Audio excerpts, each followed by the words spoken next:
जाति आधारित जनगणना और बिहार को विशेष राज्य का दर्जा दिए जाने का मामला, ये दो ऐसे मुद्दे हैं जिसको लेकर बिहार में जेडीयू और बीजेपी, दो सहयोगी दलों के बीच का टकराव बड़ा भीषण रहा है और धीरे धीरे चीजें उस दिशा में जा रही हैं जैसे लगता है कि दोस्ती दरकने वाली है।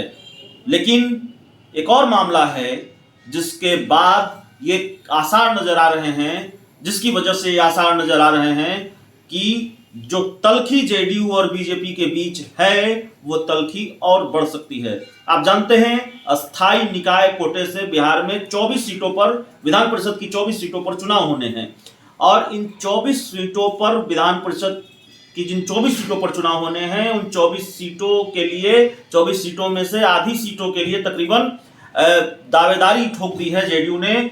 अभी से ही जेडीयू ने एक फार्मूला सुझाया है बीजेपी को और कहा है कि आधी सीटें हमें चाहिए, 10 सीटें हमें चाहिए, माफ कीजिएगा 10 सीट आप रखिए, 2 सीट मुकेश सहनी को दीजिए, 2 seat VIP, 2 seat Hindustani Awam Morcha को दीजिए। तो ये फार्मूला है। उपेंद्र कुशवाहा जेडीयू संसदीय बोर्ड के अध्यक्ष हैं, उनका बयान सामने आया है।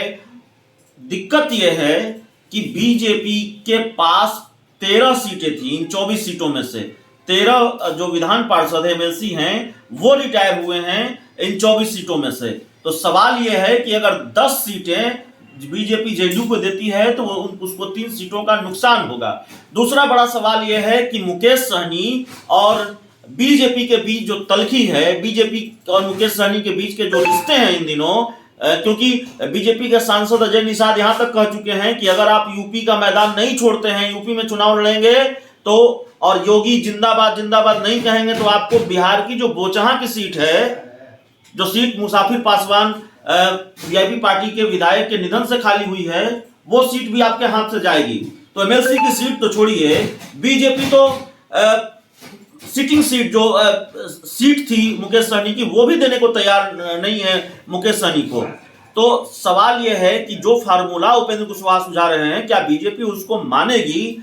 लगता नहीं है कि मानेगी। 3 सीटों का नुकसान बीजेपी सहेगी, लगता भी नहीं है। और जेडीयू फिलहाल उस स्थिति में अभी है नहीं कि अपने हिसाब से बीजेपी को ट्रीट कर सके। तो ऐसे में उपेंद्र कुशवाहा क्या प्रेशर पॉलिटिक्स कर रहे हैं? क्या यूपी चुनाव में सीटों की हिस्सेदारी मिले और जो हिस्सेदारी जेडीयू चाहती है उस हिसाब से हिस्सेदारी मिले, इसके लिए क्या उपेंद्र कुशवाहा को टास्क दिया गया है बिहार में बीजेपी पर प्रेशर बनाने का? और ये शिगुफा उपेंद्र कुशवाहा ने छोड़ा है विधान परिषद चुनाव का। ये वो तमाम सवाल हैं। देखना होगा कि विधान परिषद चुनाव, 24 सीटों पर होने वाले विधान परिषद चुनाव को लेकर बिहार की राजनीति का पारा और कितना चढ़ता है।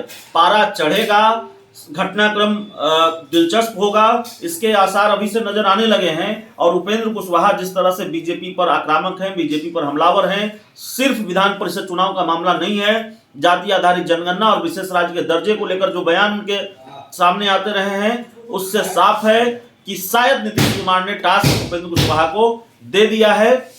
और इस पूरी रिपोर्ट में इतना ही, इस पूरी खबर में इतना ही। बहुत बहुत धन्यवाद।